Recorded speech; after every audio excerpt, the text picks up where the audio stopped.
Why? As she explained this to me, I couldn't stop myself from interrupting her.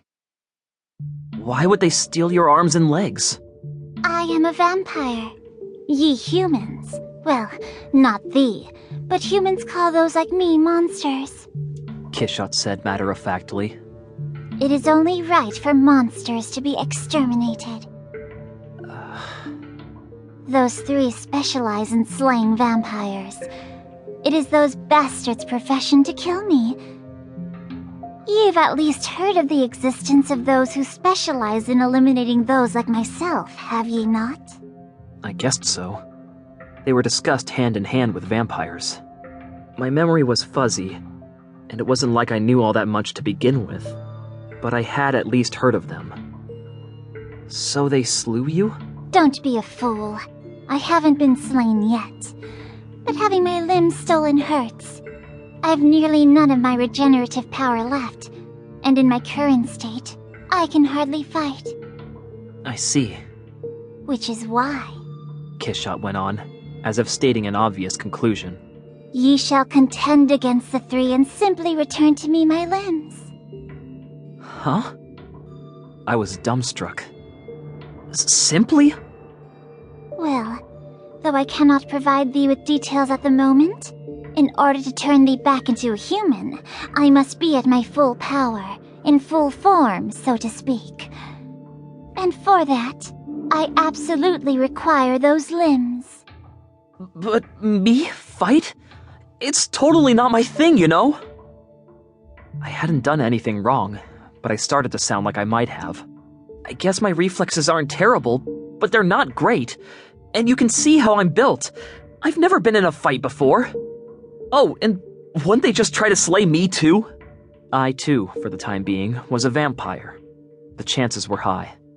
After all, I would be up against a trio whose specialty was slaying vampires.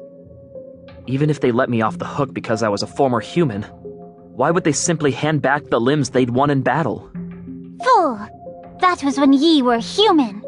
Kishot said, appalled. As my thrall, and now that I am at my weakest, it would be simple for thee even to slay me. Are you weak for a vampire, or what? Nonsense! I got scolded.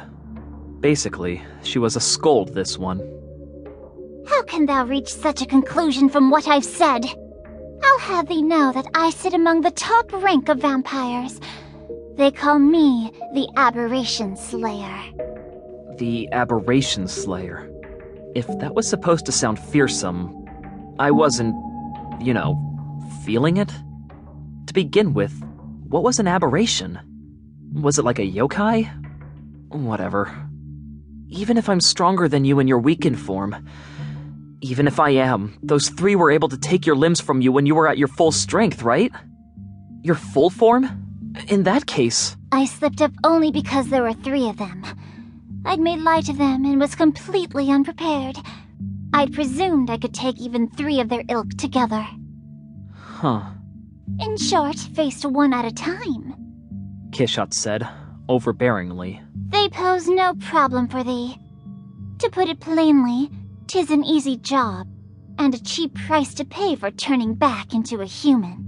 It wasn't as though her vague reassurances had persuaded me, but that was how I ended up walking around town at night. It was a while after the sun had set that I was finally able to leave that abandoned cram school and grasp exactly where I was. The place's coordinates were on the outskirts of my already provincial town. In fact, I'd had no idea that such a building, some bankrupt cram school, even existed out there. I imagined that it was forced out of business when one of those major cram school chains decided to open up in front of the station. While it was perfect as a hiding spot, I was amazed that Kishot had found it. I'd already called home. Fortunately, it was my little sister, the older one, who picked up. I asked her to tell the others that her big bro was using spring break to go on a journey of self-discovery. She seemed to buy it. But didn't that mean she saw me as the kind of older brother who was at risk of